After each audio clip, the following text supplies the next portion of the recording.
Hello everyone. कैसे हो आप सब? आई होप आप सब अच्छे होंगे। आज मैं आपको दो टॉपिक पे बात करने वाला हूँ आपसे। एक तो कि हम जैसे कोई फ़्लाइट डिटेल्स अपन भर रहे हैं, जैसे कि मान लीजिए तरह तरह की फ़्लाइट्स आती है, सारी की बुकिंग डिटेल्स हमें फिलअप करनी पड़ती है। जैसे फर्स्ट नेम क्या डालना है, लास्ट नेम क्या डालना है। एक तो हम उस बारे में बात करेंगे। दूसरी चीज़, हम पासपोर्ट के बारे में भी थोड़ा डिस्कस करेंगे कि पासपोर्ट अगर हम फिल करवाते हैं तो क्या क्या डॉक्यूमेंट्स हमें ज़रूरी रहते हैं और क्या प्रोसीजर रहता है पासपोर्ट फिलअप करने का, क्योंकि बहुत सारे डॉक्यूमेंट्स हमें ध्यान में रखने होते हैं जो कि हमें पासपोर्ट भरते समय नाम वगैरह, date of birth, father name, address वगैरह के बारे में हमें एकदम कंप्लीट इन्फॉर्मेशन ध्यान रहनी ज़रूरी होती है। तो उस बारे में मैं आपको बताने वाला हूँ। तो सबसे पहले हम शुरू करते हैं कि अपन फ्लाइट बुकिंग के लिए हमें क्या नेम फॉर्मेट अप्लाई करने होंगे। जैसे हम ऐसा नहीं कर सकते कि फर्स्ट नेम ये दिया हुआ है, लास्ट नेम ये दिया हुआ है, तो फर्स्ट नेम के ब्लैंक में अपन फर्स्ट नेम डाल देंगे, लास्ट नेम की जगह लास्ट नेम डाल देंगे। ऐसा नहीं होता है। किसी पैसेंजर का मानिए लास्ट नेम अवेलेबल ही नहीं हो, जैसा मेरा नाम है रिजवान, तो मेरा लास्ट नेम मान लीजिए है ही नहीं, मेरा लास्ट नेम है ही नहीं, तो मैं क्या डालूंगा? लास्ट नेम वाले ऑप्शन में, कॉलम में मुझे कुछ तो फिल करना पड़ेगा। अब अलग अलग एयरलाइन ने अलग अलग रूल निकाल रखे हैं अपने अपने हिसाब से। जैसे अपने जैसे डोमेस्टिक जितनी भी फ्लाइटें हैं, एयर इंडिया हो गई, इंडिगो हो गई, या स्पाइस जेट हो गई, या अदर भी छोटी मोटी जो एयरलाइंस वगैरह चलती हैं, आकाशा एयरलाइन हो गई, इन फ्लाइट्स में जब हम नेम फिल करते हैं तो उनका तो एक ही सिस्टम रहता है। अगर किसी पैसेंजर का लास्ट नेम है तो अच्छी बात है, लास्ट नेम की जगह लास्ट नेम फिल कर दीजिए। अगर किसी का लास्ट नेम अवेलेबल ही नहीं हो, किसी के पासपोर्ट में फिल ही नहीं किया हुआ हो लास्ट नेम की, भाई पासपोर्ट में लास्ट नेम है ही नहीं, तो वो क्या अपने पासपोर्ट में क्या नाम फिल करेंगे? तो उनके लिए क्या रहता है, जो फर्स्ट नेम दिया हुआ है वही लास्ट नेम में रिपीट कर देना होता है। जैसे मेरा फर्स्ट नेम रिजवान है तो मुझे फर्स्ट नेम को कॉपी करना है और लास्ट नेम वाले ब्लैंक में मुझे लास्ट नेम फिल कर देना है। रहेगा फर्स्ट नेम ही, लेकिन वो लास्ट नेम में भी यूज होगा। जैसे फर्स्ट नेम को ही दो बार लिख दो, आप ऐसे समझो। फर्स्ट नेम की जगह फर्स्ट नेम लिख दिया, लास्ट नेम में भी आपको वो जो आपका गिवन नेम है रिजवान वही डाल देना है। तो ये तो इंटरनेशनल डोमेस्टिक फ्लाइटों का हो गया। डोमेस्टिक जितनी भी फ्लाइटें हैं जो इंडिया टू इंडिया ट्रेवल करते हैं, उनके लिए ये मैंने रूल बताया आपको। और जो इंटरनेशनल फ्लाइट्स हैं, जैसे Qatar Airways, Kuwait Airways, Etihad Airways, Gulf Air, Oman Air, Flynas, या अदर जितनी भी इथोपियन एयरलाइन, जो भी अदर फ्लाइट है, लुफ्तांजा वगैरह, तो उनका क्या नाम फॉर्मेट रहता है? कॉमनली क्या रहता है, अगर किसी के पैसेंजर के लास्ट नेम में, पासपोर्ट में लास्ट नेम अवेलेबल है तो वो लास्ट नेम फिल कर देगा।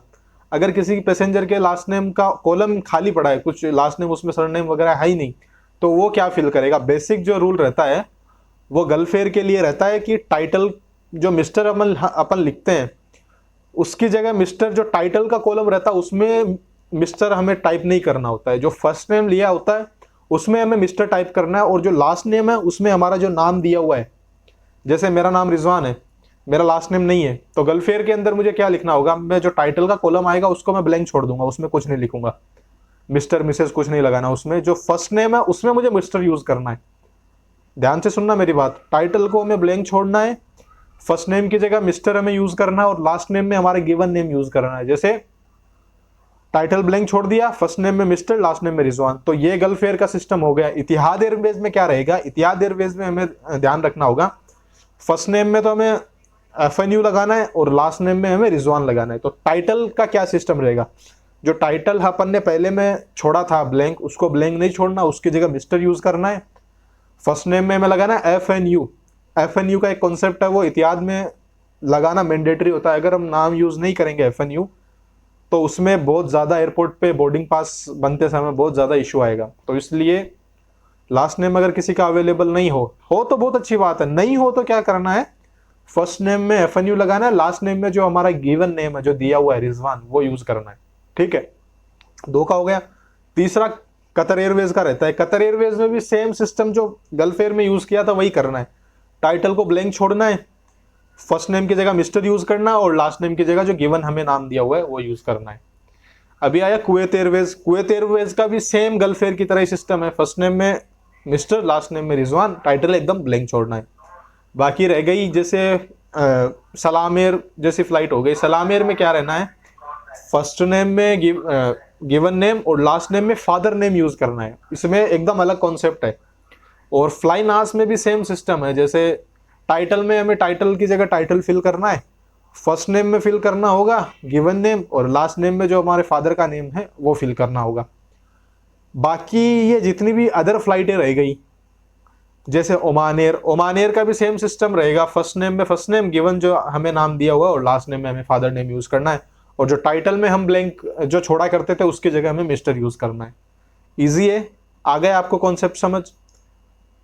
नहीं आया तो आप एक बार वीडियो को जरूर एक बार दोबारा आप चेक कीजिएगा, उसके बाद में आप आसानी से समझ पाओगे। ठीक है, अब हम पासपोर्ट के बारे में बात करते हैं कि पासपोर्ट बनवाने के लिए हमें क्या क्या डॉक्यूमेंट रिक्वायरमेंट रहती है। सबसे पहले तो अपना आधार कार्ड मैंडेटरी है। आधार कार्ड तो ज़रूरी है, चाहिए ही चाहिए। अगर कोई बंदा या कोई क्लाइंट 10th पास आउट नहीं है, 10वीं पास नहीं है, वो उसके लिए पहले मैं बता देता हूँ, जो बंदा 10वीं पास नहीं है, कुछ लोग पढ़ाई वगैरह छोड़ देते हैं किसी कारण से, तो अभी उनका पासपोर्ट बनाने के लिए उन्हें 4 डॉक्यूमेंट की ज़रूरत रहती है। पहला आधार कार्ड, दूसरा उनके बैंक में अकाउंट होना चाहिए, खाता होना चाहिए बैंक का, तीसरी चीज़ उनका वोटर आईडी या फिर उनका पैन कार्ड, 3 हो गए। चौथी चीज़ राशन कार्ड चाहिए, या आप ऐसे भी कर सकते हो, राशन कार्ड नहीं है, आधार कार्ड, बैंक की पासबुक, बैंक में अकाउंट है, ration card, sorry ration card नहीं, PAN card and voter ID. ये 4 डॉक्यूमेंट अब कंपलसरी रखने हैं इन 5 में से। 5 में से 4 डॉक्यूमेंट कोई भी हो, हमारा काम हो जाएगा। अब वो बंदे जिनका 10th पास की हुई है जिन्होंने, तो उनके लिए तो 2 ही है सिस्टम, 10th की मार्कशीट और आधार कार्ड, 2 ही चीज़ें, उनके अलावा कुछ नहीं है। अब बस इनमें एक चीज़ ध्यान रखनी पड़ती है हमें, जैसे अगर किसी के पास, जैसे पासपोर्ट बनवाने के लिए किसी के आधार कार्ड में तो कुछ अलग नाम दिया हुआ है स्पेलिंग में, और उनके 10th की मार्कशीट में कुछ अलग नाम आ गया, या फिर जो 10th पास आउट नहीं है उनके आधार कार्ड में कुछ और है, उनके वोटर आईडी में या उनके पैन कार्ड में कुछ और है, तो ये ऐसे केसेस अप्लाई नहीं हो पाएंगे, उनसे पासपोर्ट नहीं बनेगा। जहाँ जैसे ही अपन अपॉइंटमेंट के लिए पासपोर्ट ऑफिस जाएंगे तो वो हमारे केस को पेंडिंग में डाल देंगे, भाई इसको ठीक करवा के लाओ, उसके बाद में हम आपका पासपोर्ट का फॉर्म भरेंगे। तो भरवाने से पहले, पासपोर्ट का फॉर्म अप्लाई करने से पहले एक चीज़ ध्यान में रखनी है, सबसे पहले अपने डॉक्यूमेंट में अपना नाम मिला लीजिएगा। पहले आपका जो नाम दिया हुआ है सेम नाम आपके बाकी डॉक्यूमेंट में होना चाहिए। जो आधार कार्ड में नाम दिया हुआ है सारा एज इट इज, जैसे स्पेलिंग नाम की, सरनेम, डेट ऑफ बर्थ और फादर नेम, ये सब चीज़ें दूसरे डॉक्यूमेंट में भी कंप्लीट होनी चाहिए, सेम एज इट इज होना चाहिए। स्पेलिंग में मिस्टेक हो जाएगी तो वो एक्सेप्टेबल नहीं है, अपन ने रिजेक्ट आ जाएगा अपने को, हमें वापस आना पड़ेगा पासपोर्ट के ऑफिस से, फिर दोबारा अपॉइंटमेंट की डेट लेके फिर से जाना पड़ेगा। तो करेक्शन करवाना ज़रूरी है। अगर किसी के डॉक्यूमेंट में नेम में मिस्टेक आई हुई है तो उसको तो एक ही बात ध्यान में रखनी है, सबसे पहले किसी भी मित्र सेवा केंद्र पे या फिर किसी भी कंप्यूटर सेंटर पे जाके वो नाम वगैरह, आधार केंद्र पे जाके अपना नाम वगैरह आप चेंज करवाइए सबसे पहले, उसके बाद में ही आप पासपोर्ट का फॉर्म भरिएगा।